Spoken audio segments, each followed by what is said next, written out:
राजकीय, सामाजिक, आध्यात्मिक, शैक्षणिक, शेतीविषयक बातम्यांसाठी आदर्श भारत माझा सदैव न्याय हक्कासाठी आपल्यासोबत.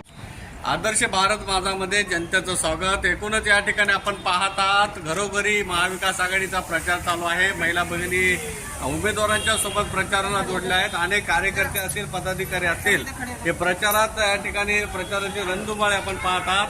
हाताच्या पंजाला वोटिंग करावं अशी पदाधिकाऱ्यांकडून जनतेला मागणी केली जात आहे. एकूणच कशा प्रकारचा घरोघरी प्रचार आहे आणि जनतेची साथ आणि आपण कशा प्रकारे आवाहन करता? नमस्कार. जनतेची साथ प्रचारादरम्यान खूप चांगली आहे.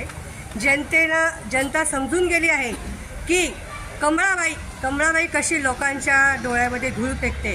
असं त्यांच्याबद्दल काही बोलायचं नाही आहे, पण जे राजकारणी आहेत BJPचे, त्यांना असं वाटतं की बैलगाडं चालतं आणि गाड्याच्या मागे जे कुत्रं चालतं ना, त्यांना असं वाटतं गाडं मी स्वतः चालवतो, पण त्यांची भूमिका ही कुत्र्याची असते, पण ते स्वतःला गाड्या हे बोलतात. त्यांना हे दाखवून द्यायचं आहे की माझा भाऊ सुदाम गोकुळशेठ पाटील काही कमी नाही आहे आणि सुदाम पाटलांनी त्यांना राजकारणात आणलं आहे आणि तुम्हीच त्या सुदाम पाटलाच्या विरोधात उभे राहिले.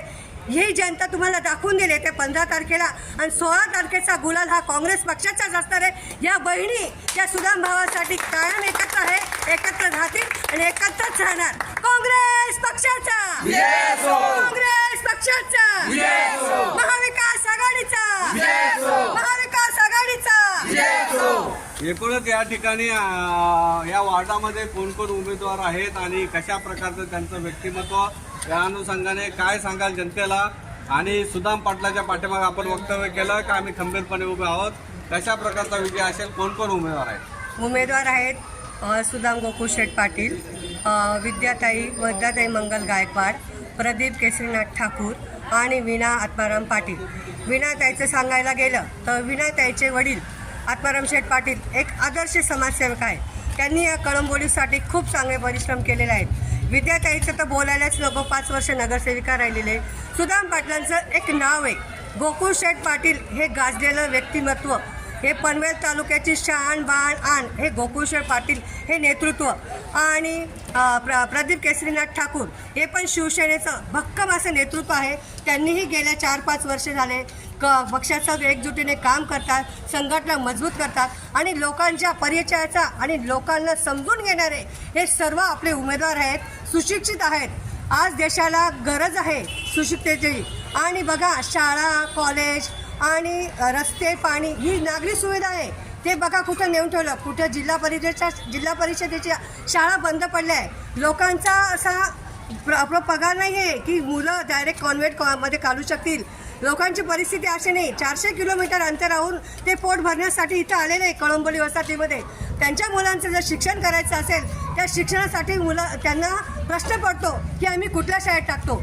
जिल्हा परिषदेच्या शाळा बंद झालेल्या आहेत. मुलांचं शिक्षण खूप महाग झालेलं आहे. ज्याच्याजवळ 1,00,000-2 लाख रुपये मंथली येत असेल त्यांनीच इथं राहण्याचं धाडस करावं अशी ही संकल्पना झाली. ती सर्व संकल्पना मोडायला पाहिजे आणि काहीतरी बदल पाहिजे. बदल हा हवाच. बदल हवा यासाठी हे उमेदवार एकजुटीने, एक ताकदीने, एकनिष्ठेने सर्वांच्या घरोघरी जाऊन सगळ्यांना नमस्कार घालून सगळ्यांना सांगताय. आज मला सांगा, काँग्रेसच्या बीजेपीच्या लोक, त्यांची सत्ता राज्यात, केंद्रात, महाराष्ट्रात सगळीकडे त्यांची सत्ता आहे. त्यांनी आपल्याला सांगताना सांगितलं की महाविकास आम्ही BJPचे सगळे लोक मिळून टॅक्स माफ करू. टॅक्स माफीसाठी त्यांनी लोकांना फक्त ज्या टॅक्सवर सक्ती म्हणजे व्याज लावलं होतं त्या व्याजाच्या 90% सूट दिली. लोकांना असं वाटलं की आमचा टॅक्स माफ झाला. तो टॅक्स माफ झालेला नाही आहे. आपलाच पैसा आपल्यालाच लुटवता. आणि परत त्यांनी आपल्याला त्या लाडक्या बहिणी म्हणून 1500 रुपयाचं आमिष दाखवलं. त्या लाडक्या बहिणींना 1500 रुपये देऊन ज्या गोड तेलाचा भाव 2200 होता तो 2780 पर्यंत नेला. आणि लाडक्या बहिणीचं गोड तेल हे अशा पद्धतीने हे घेत आहे आणि आपल्याला सांगतं की आम्ही तुमचा विकास करतो.